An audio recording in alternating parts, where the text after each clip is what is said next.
Hey guys, what's going on? James here, and in this video today, we're going to be reviewing the Tampa Bay Buccaneers 34-24 loss versus the LA Rams. If you guys are new here, go ahead and subscribe. Hit the like button if you do enjoy these types of videos, and leave your thoughts about this game down in the comment section below. This game was tough. I mean, a lot of people knew what the Tampa Bay Buccaneers were getting into going into this game. The Rams, they had a top 10 passing offense. They had a top 10 defense in the league as well. It was, going to be the toughest team that the Tampa Bay Buccaneers have faced so far up to this point in the year, and probably for the rest of the year as well. And yeah, it definitely showed. But I still have some good to talk about. I still have some bad to talk about as well. Let's talk about the good. And to be 100% honest, every single guy that is on this good list is on the offensive side of the football. We'll get to the defensive side in a little bit, but I want to talk about the offense first. First things first, Tom Brady, great game, right? He was 41 of 55, 432 yards, one passing touchdown, one rushing touchdown as well. This loss isn't on Tom Brady. He played good Tom Brady-esque football. He scored some points, and he did what he needed to do to win the game. So Tom played a great game. All in all, he really did. He threw to a lot of different guys who were able to score touchdowns, get some good yardage, all those other different types of things. Again, Tom Brady, I felt, had a really good game. Giovani Bernard was also on the good list today. He did not run the ball at all today, but he did get 10 targets today, and he had 9 receptions for 51 yards and a touchdown. Great game from Giovani Bernard, in my opinion. I'm still on the hashtag play Gio more team, give Gio more time, hashtag, whatever you want to call it. Hashtag give Gio more time, hashtag play Gio more. Just let Giovani Bernard get more snaps in this game, basically, or on this team, I guess I should say. And we did see more of Giovani Bernard in this game than we had the previous 2 games. So I think that is definitely a step in the right direction. Another receiving target who had a good game today was Chris Godwin. Chris Godwin finished the game with 7 targets, 6 receptions, and 71 yards. A typical Chris Godwin game. That was a very, very good thing to see. Mike Evans did Mike Evans things. He was targeted 10 times as well. Finished the game with 8 catches for 106 yards. Good for him. I'm very happy to see that. This is the second good game he's had in a row, so that is encouraging. Rob Gronkowski had a good game. 7 targets, 4 catches for 55 yards. No touchdowns today for Rob Gronkowski, but regardless, I still feel like he was a very effective threat receiving the football. And then finally, the last guy that I have here on the good list, and it is a short list. I guess I could throw 2 guys in here. Tyler Johnson, who was targeted 6 times today. He had 3 catches for 63 yards. And then Cameron Brate, who was targeted 5 times and had 4 catches for 35 yards. All in all of the receiving targets, for the most part, had a good game today. Not a ton of Scotty Miller, kind of what I talked about in the preview video where we were going to see more of Tyler Johnson. That was what happened. So it was interesting, and I think that Tyler Johnson did a good job.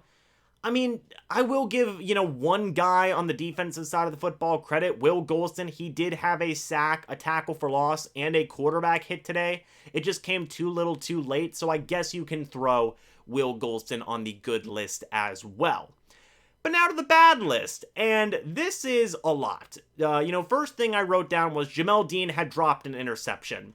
That was not good. You can't drop turnover opportunities like that. It just isn't a good thing. You need to get those takeaways when they do present themselves, especially against a team like the LA Rams. The Buccaneers also had another missed takeaway opportunity when Jordan Whitehead had forced a fumble on Tyler Higbee, and the Buccaneers could not recover said fumble. Again, you have got to make the most of those takeaway opportunities. Unfortunately, the Tampa Bay Buccaneers could not do it today. Ryan Suckup struggled a little bit in this game. He was 1 for 2 on his field goals. He did miss a 55-yarder, which would have been his career-long field goal, by the way, but, you still wish you could have seen him come down or, get that field goal in there. It would have made this a potentially winnable game for the Tampa Bay Buccaneers. Could have changed, really, the flow of the game going into the second half. Bradley Pinion struggled a little bit in this game as well, in my opinion. He really he shanked one punt. The Rams had some good field position, on multiple drives when the Buccaneers did punt the football. I think that both Suckup and Pinion did struggle in this game, in my opinion.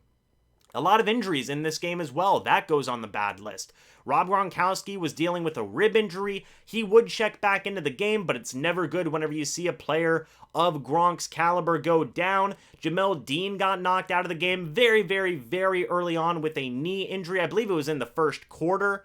Giovani Bernard sustained an injury literally right at the end of the game. That sucked to see. And even Bruce Arians sustained an injury. Giovani Bernard's helmet collided with Bruce Arians' knee. He was seen with a noticeable limp. So just everybody was getting hurt. Players, coaches, you name it. It sucks. Hopefully everybody can come away from their injuries in this game healthy and ready to go next week versus the Patriots. The penalties were better in this game compared to the last 2 weeks, but it still was a bit of a struggle. The Buccaneers had 7 penalties for 41 yards compared to the Rams' one penalty for 4 yards. So that definitely still needs to improve, in my opinion. The Buccaneers still have some mind-numbing penalties that result in extended drives for other teams or drive killers for themselves. And that has to change, point blank simple as that. And then finally, guys, the last 2 things I want to talk about is the passing defense and the pass rush. Starting with the passing defense first, it was a struggle. And I will say, it was to be expected, right? Even going into this game with Carlton Davis and Jamel Dean, a lot of people thought that the Buccaneers passing defense was going to get, torn up a little bit, to be nice, I guess. But after Jamel Dean went down, you had the D. Delaney, the Buccaneers' 5th cornerback out there, with Ross Cockrell, the Buccaneers' 4th cornerback out there, and Carlton Davis, who can only do so much. And Matthew Stafford had a phenomenal game. 343 yards, 4 touchdowns, no interceptions. It was just a really tough situation to be in, with Sean Murphy-Bunting being hurt, with Jamel Dean being knocked out of the game as well. If I'm being 100% honest with you guys, may hear something about Richard Sherman here in the next couple of days, potentially getting another call, or maybe even signing with the Tampa Bay Buccaneers, because this was the rough game, and if the Buccaneers want to continue to stay competitive in games going forward against good teams like the Rams, they need to have better secondary play. You need to get some help in there, especially with the injuries.